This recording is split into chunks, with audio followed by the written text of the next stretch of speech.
Dikira aku miskin. Part 35. Kemiripan.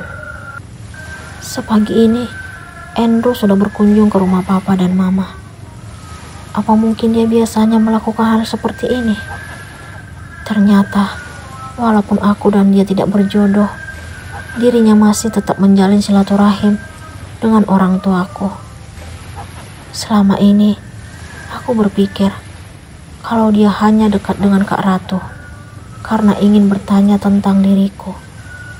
Ternyata aku salah, karena kenyataannya sekarang dia bersikap seolah-olah bukan sebagai tamu di rumah ini.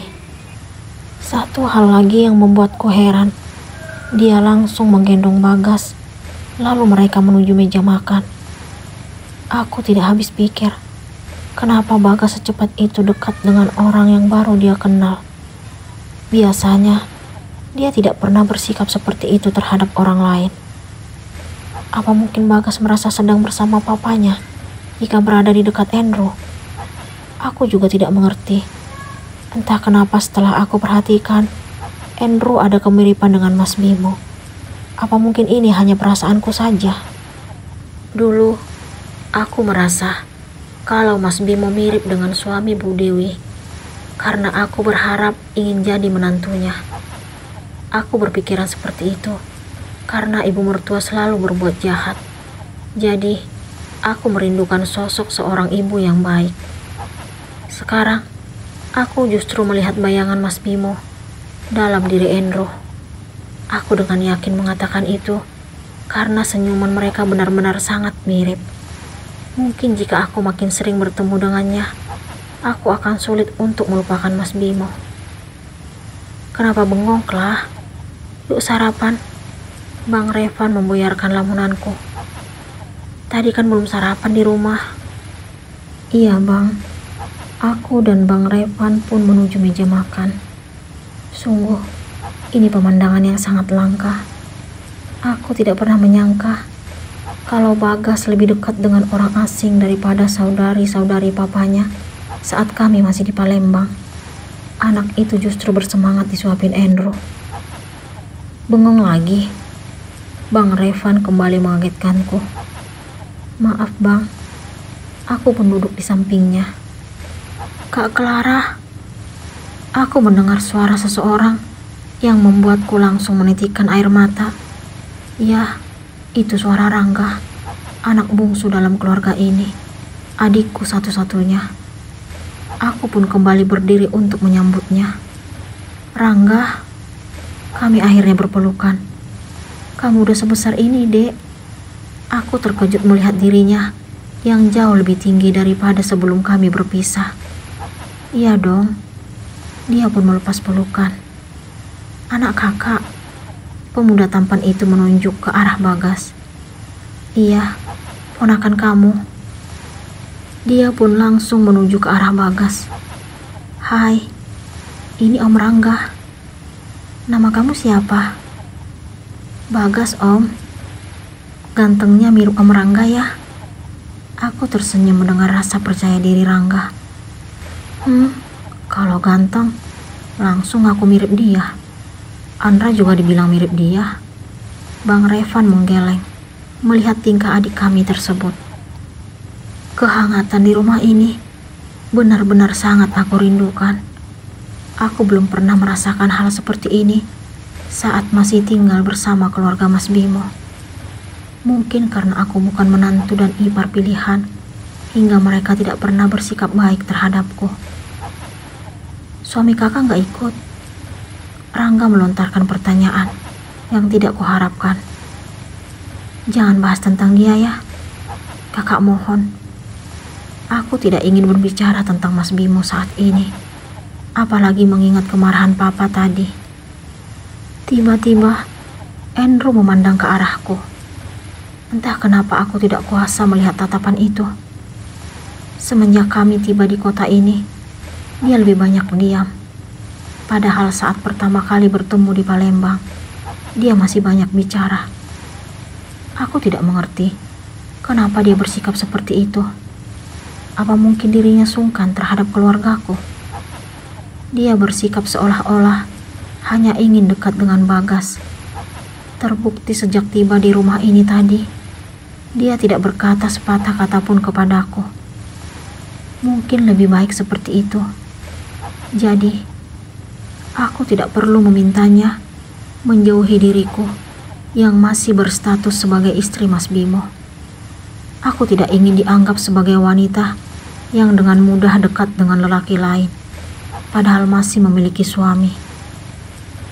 Ternyata, Papa serius dengan kemarahannya. 2 hari berada di rumah ini, beliau tidak memberikan respon jika aku mengajaknya berbicara. Orang tua itu seolah-olah tidak melihat keberadaanku. Namun, aku tetap bersyukur karena beliau dekat dengan Bagas. Tidak masalah jika Papa tidak menganggapku saat ini. Yang penting beliau menunjukkan kasih sayangnya terhadap Bagas. Akhirnya, anakku itu merasakan kasih sayang dari seorang kakek. Selama ini, dia tidak mendapatkannya dari bapak mertua. Kamu yang sabar ya sayang.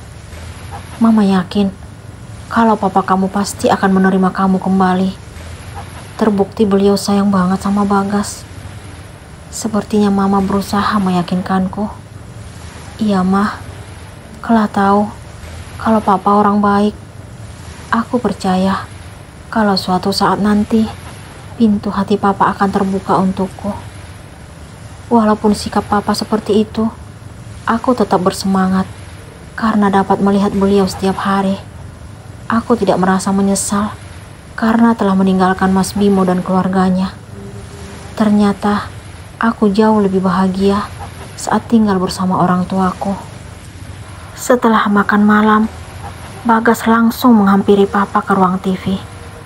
Dia mengajak orang tua itu bermain. Dia dengan bangga menunjukkan mainan baru yang Andrew beli tadi sore. Dia benar-benar beruntung dikelilingi orang-orang baik.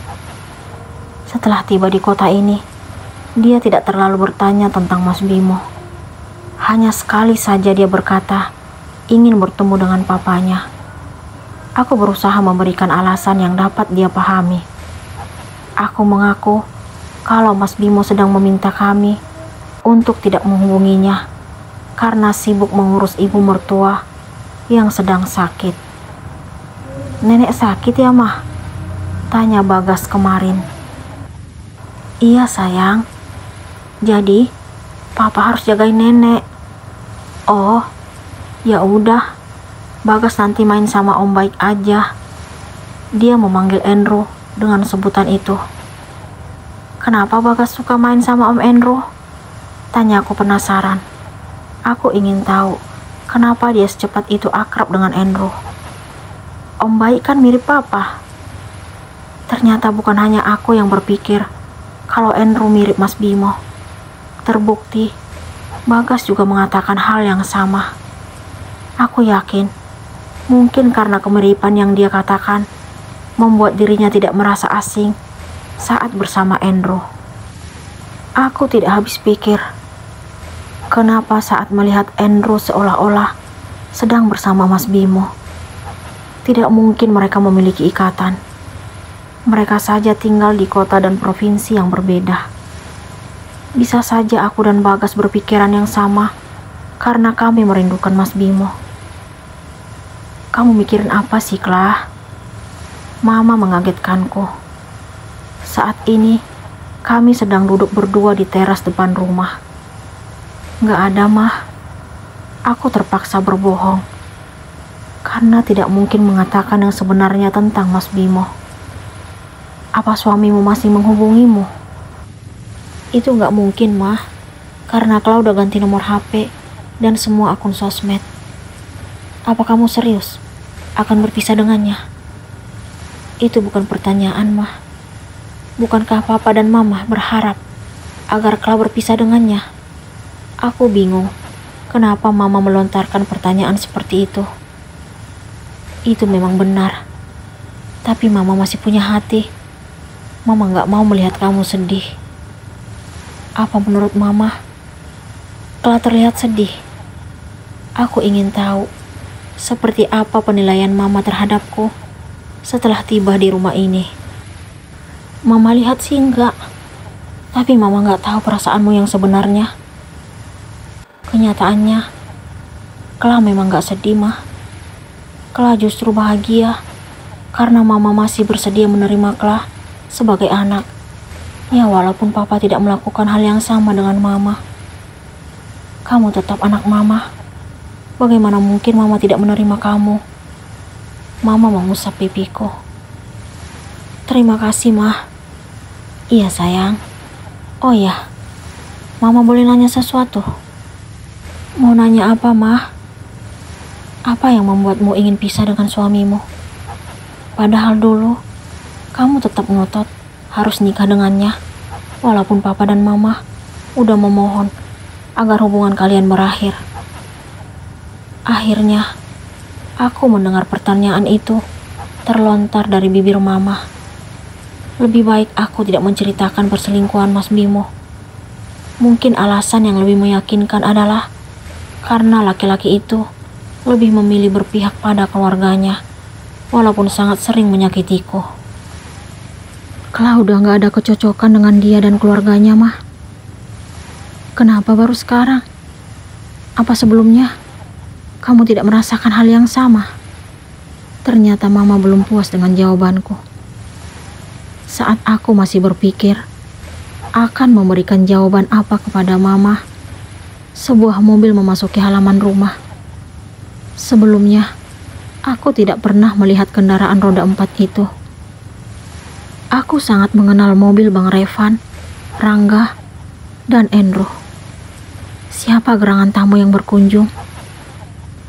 Mobil siapa yang baru parkir di rumah orang tua Clara?